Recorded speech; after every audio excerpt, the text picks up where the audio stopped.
La méditation de ce 19 décembre est intitulée « La justice triomphante ».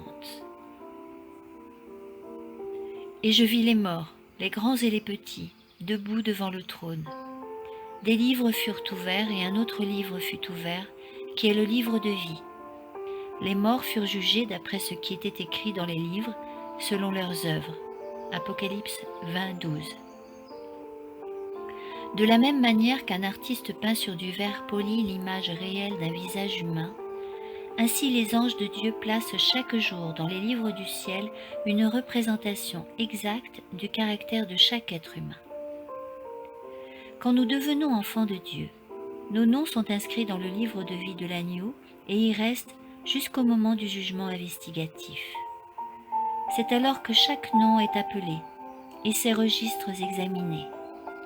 Si en ce jour-là, il apparaît que nous ne sommes pas pleinement repentis de nos mauvaises actions, nos noms sont alors effacés du livre de vie et nos péchés sont retenus contre nous.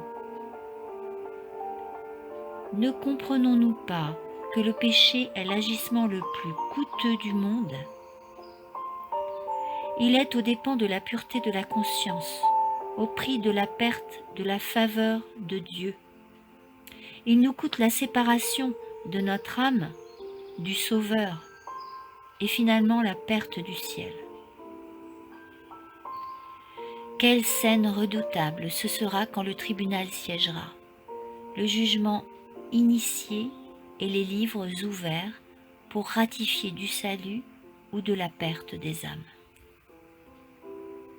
Cela nécessitera la décision sans équivoque de celui qui a vécu au sein de l'humanité, l'a aimée et donné sa vie pour elle. C'est lui qui fera la distribution finale des verdicts, récompensant les justes de leur loyauté et condamnant les injustes pour leur rébellion. L'œuvre de notre salut repose entre les mains de Dieu et les nôtres. Bien que toutes les nations doivent passer en jugement devant lui, il examinera les cas de chaque individu très minutieusement, comme si c'était le seul cas en présence. Le juge de toute la terre prendra une décision équitable. Il ne peut être ni soudoyé, ni trompé par qui que ce soit.